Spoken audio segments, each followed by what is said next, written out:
কাকা আপনি এখানে রুজিয়াবারে তো মারতেছে। কি কস? কেডা মারতেছে? তোরে আমি শয়তানের বাচ্চা। খবরদার, খবরদার! আমার মায়ের গায়ে আর একটা টুকরা দিলে আমি কিন্তু অঘটন ঘটায় ফেলবো।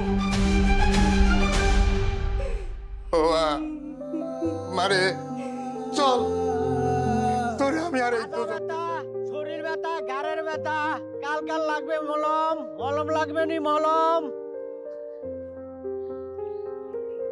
কাকা আপনি এখানে রুজিয়াবারে তো মারতেছে। কি কস? কেডা মারতেছে? তার শ্বশুর বাড়ির লোকজন মারতেছে। কস কি?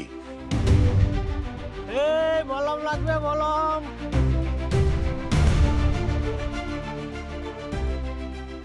মারে,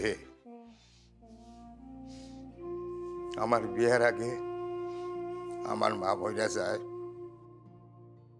তারপর তোর যখন জন্ম হয় তখন তোরে আমি মা কইয়া ডাকি।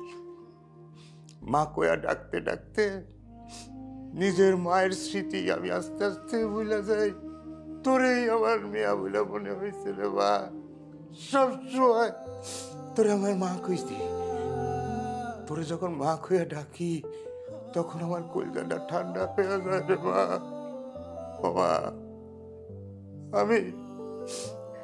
আমি অবশ্য জানতাম তোর মা, তোর নানা নানি শখ করে তোর নাম রাখছিল রোজি, কিন্তু রোজি নামটা আমি কখনো তোরে বলি নাই।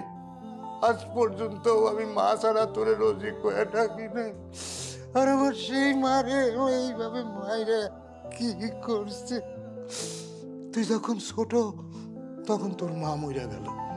তোর মা মইরা যাওয়ার সময় আমি যে কষ্ট পাইছি তার চেয়েও বেশি কষ্ট আজকে পাইছি তোর এই অবস্থা দেখে রে মা। আমি কোনোদিন তোর চোখ দিয়া পানি পড়তে দেই নাই। আমি তোরে আদর সোহাগ যত্ন করে বড় করছি, নিজে হাতে মুখে খাবার তুলে খাওয়াইছি, তোরে আমি গোসল করাইছি, আমার এই কান্ধের উপর উঠায়া ঘোড়া ঘোড়া খেলছি। তুই তুই তুই আমার সেই আদরের কন্যা, আদরের মা। তারে কিভাবে মারছে, জানোয়ারের মতো মারছে। আসলে আসলে মানুষ না, জানোয়ার। জানোয়াররা কখনো ভালোবাসার মর্ম বোঝে না, ভালোবাসার মূল্যায়ন করে না রে মা। কত বড় সাহস আমার বাড়িতে এসে আমারে কয় জানোয়ার। হ্যাঁ, এত বড় সাহস আপনারে কে দিছে? যা সত্যি